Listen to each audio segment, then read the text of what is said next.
السلام علیکم دوستو. میں نے ایک کنویں میں کمپوسٹ کھاد تیار کی ہے. ابھی تیاری کے مراحل میں ہے. آپ سے وہ اس کی ساری ڈیٹیل شیئر کرتا ہوں. کمپوسٹ کھاد کہتے ہیں اس کو.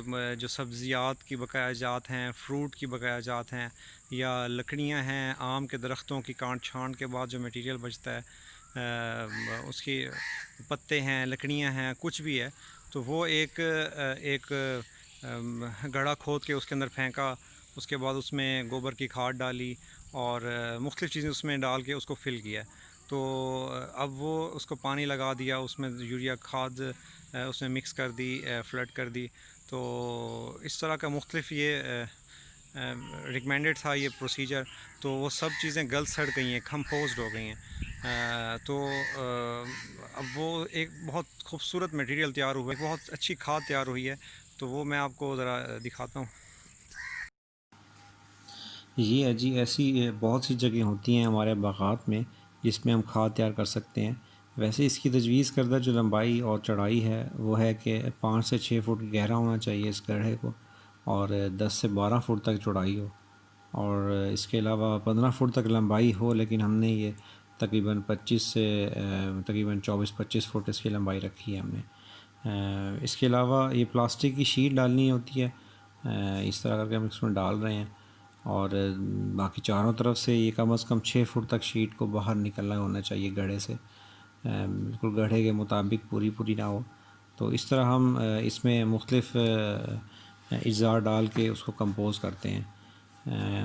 پہلے ہم نے اس کو یہ کور کر لیا، اس کو یہاں سے باہر سے، اور اس کے بعد ہم نے اس میں پہلے سبزیوں کی بقایا جات ڈالی. اس کے بعد اس پر ہم نے گوبر ڈالنا سٹارٹ کیا. ان گوبر کو ہم نے 8-10 دن پہلے کھلی زمین میں رکھنا ہوتا ہے تاکہ وہ اس کو صحیح طرح دھوپ وغیرہ لگ لے، ہوا گزر جائے اس میں سے. اس کے بعد ہم نے یہ مٹیریل ڈالنا سٹارٹ کیا. پہلے ہم نے اس میں سبزیوں کی بقایا جات جیسے گوبھی کے پھول مل جاتے ہیں منڈی وغیرہ سے، تو وہ ڈالے. اس کے بعد ہم گوبر کی کھاد ڈالی، جو گائے کا گوبر ہوتا ہے وہ. اس کے بعد یہ ہم نے پروننگ کی تھی درختوں کی، آم کے درختوں کی کچھ کانٹ چھانٹ تھی، اب وہ آم کی بقایا جات، پتے، لکڑیاں وغیرہ سب ڈال دیں. اور اس کے بعد تہہ اس کو، ویسے اس کا ایک طریقہ یہ بھی ہے کہ اس کو پہلے مکس کر لیا جائے باہر کسی ٹریکٹر سے یا کسی روٹاویٹر سے اس کو مکس کیا جا سکتا ہے باہر. تو لیکن ہم نے اس کو یہ تہہ در تہہ ڈالتے گئے ہیں تاکہ تقریباً اس کی ہر تہہ میں برابر مقدار ہو.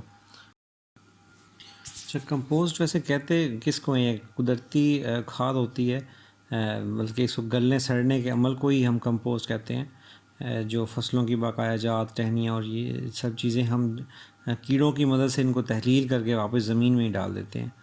تو اس سے زمین کی زرخیزی میں اضافہ ہو جاتا ہے، اور یہ جو ہم نے کیمیکل پہ انحصار کیا ہوا ہے وہ کافی کم ہو جاتا ہے، اور زمین کی زرخیزی کافی بڑھ جاتی ہے. یہ کھاد جیسے آم کے پودوں کی فوراً جو بڑھوتری کے لیے بہت مددگار ثابت ہوئی ہے. کمپوزڈ اینٹی بایوٹک ہوتی ہے، باغات میں قوت مدافعت بڑھ جاتی ہے جس سے پودے سرسبز، اور بیماریوں کا حملہ بھی ان پہ کم ہو جاتا ہے، جو آج کل ہر دفعہ ہر سیزن میں ایک نئی بیماری اور اس پہ کافی زیادہ اٹیک سننے کو ملتا ہے، اور پھر ہم کیمیکل یوز کرتے ہیں. تو اچھا، اس میں جو جانوروں کا گوبر ہے وہ تقریباً 65% تک ہونا چاہیے.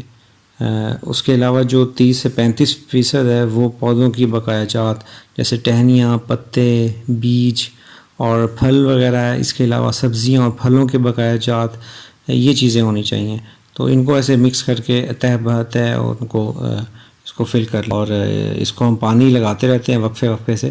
اور اس کو اس کے بعد ہم 60 سے 80 دن تک کے لیے چھوڑ دیں، 100 دن کے لیے، 3 ماہ کے لیے اس کو چھوڑ دیں. تو اس کے بعد یہ تیار ہے میٹیریل استعمال کرنے کے لیے. اس میں ایک چیز یہ بھی بہت اہم ہے کہ کم گلی سڑی کمپوزڈ فائدے کی بجائے نقصان دیتی ہے، اور اکثر شکایت ملتی ہے گوبر ڈالا تھا اور پودے پیلے پڑ گئے، یا وہ منہ ساڑی کی وجہ اور اس طرح بیماری. تو اس لیے اس کے پراپر کمپوز ہونا بہت ضروری ہے. جب تک آپ اس کو خود دیکھیں صحیح گلا سڑا ہوا میٹیریل تیار نہیں ہو جاتا، تب تک آپ اس کو استعمال نہ کریں. کمپوسٹ میٹیریل تیار ہونے کے بعد 1 ایکڑ میں 7 سے 15 ٹن کمپوسٹ فی ایکڑ تک ڈالا جا سکتا ہے، لیکن کیونکہ اگر ہم نے پودوں میں ڈالنا ہے تو اس کی تجزیاتی رپورٹ ہونا ضروری ہے تاکہ اس کے مطابق یہ ڈالا جا سکے۔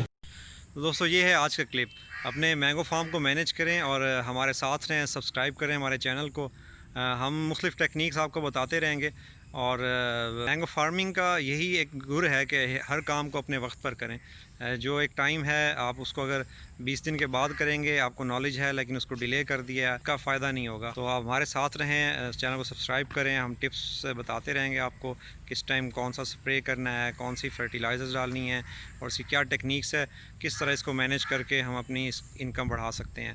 تو اس کو سبسکرائب کریں ہمارے چینل کو، مومن مینگو فارم کو، اور نئی ٹپس ہمارے ساتھ دیکھتے رہیں۔